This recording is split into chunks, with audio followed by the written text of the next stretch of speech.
الشيطان الرجيم بسم الله الرحمن الرحيم إن الله اصطفى آدم ونوحا وآل إبراهيم وآل عمران على العالمين۔ بے شک اللہ تعالی نے آدم علیہ السلام کو چن لیا اور نوح علیہ السلام کو اور ابراہیم علیہ السلام کی آل کو اور عمران کے گھرانے کو علی العالمین تمام جہانوں پر۔ اس آیت میں اللہ تعالیٰ یہ بتانا چاہتے ہیں کہ حضرت محمد صلی اللہ علیہ وسلم کا انتخاب جس خاندان سے کیا ہے اس کو اللہ نے یہ فضیلت عطا فرمائی ہے۔ اور رافضیوں نے اس آیت میں چینجنگ کی ہوئی ہے۔ وہ کہتے ہیں کہ یہ تو ان کا پہلے عقیدہ ہے کہ قرآن چینج ہو چکا ہے۔ وہ کہتے ہیں اللہ تعالیٰ فرماتے ہیں ان اللہ اصطفیٰ آدم ونوحا وآل ابراہیم وآل عمران علی العالمین۔ انہوں نے اضافہ کیا آل ابراہیم وآل عمران وآل محمد علی العالمین۔ وہ کہتے ہیں کہ یہ اس میں تھا، استغفر اللہ معاذ اللہ، ان کا ایمان نہیں ہے نا کہ قرآن مکمل ہے اور اس میں کوئی کمی بیشی نہیں ہے۔ اب اللہ تعالیٰ نے آدم علیہ السلام کو چنا، ان کو فضیلت، ان کی اپنی فضیلت اللہ نے ان کو عطا فرمائی ہے۔ جیسے قرآن میں اللہ تعالیٰ فرماتے ہیں جب فرشتوں سے کہا انی جاعل فی الارض خلیفہ، کہ میں زمین میں نائب بنانے لگا ہوں، خلیفہ بنانے لگا ہوں۔ پھر دوسری آیت کہ علم آدم الاسماء کلھا، ان کو نام سکھائے، یہ بھی ان کی فضیلت ہے۔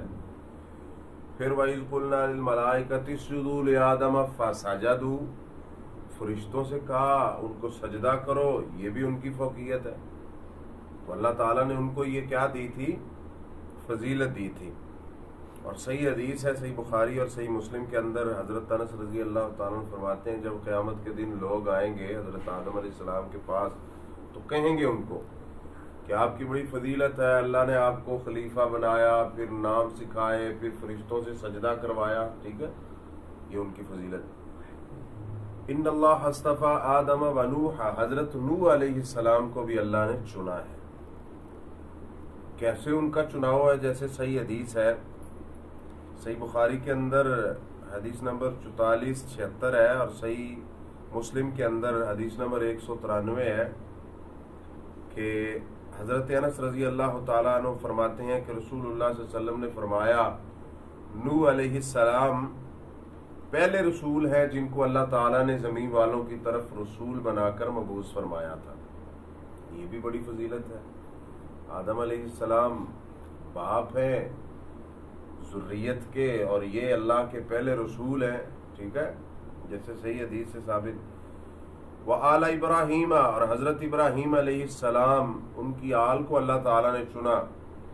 اور قرآن کی کئی مقامات پر اللہ تعالیٰ نے ابراہیم علیہ السلام کے بارے میں فرمایا کہ وہ بڑے مخلص سچے نبی تھے، مواحد تھے، یکسو تھے، مشرک نہیں تھے، ان کی ملت کی پیروی کرو، ٹھیک ہے، وہ یہودی اور عیسائی نہیں تھے، وہ تو صرف ایک اللہ کی عبادت کرنے والے تھے۔ اور صحیح مسلم میں حدیث اللہ کے نبی صلی اللہ علیہ وسلم فرماتے ہیں کہ اللہ تعالیٰ نے حضرت ابراہیم علیہ السلام کی اولاد سے اسماعیل علیہ السلام کی اولاد کو چنا، اس سے بنو کنانہ کو، اس سے بنو قریش کو، اس سے بنو ہاشم کو، اور پھر اس میں اللہ تعالیٰ نے میرا انتخاب فرمایا۔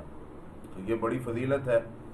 وآل عمران، اور آل عمران یعنی عیسیٰ علیہ السلام کی والدہ مریم کے جو والد تھے عمران، ان کو چنا، یہ بھی ان کی ایک فضیلت ہے۔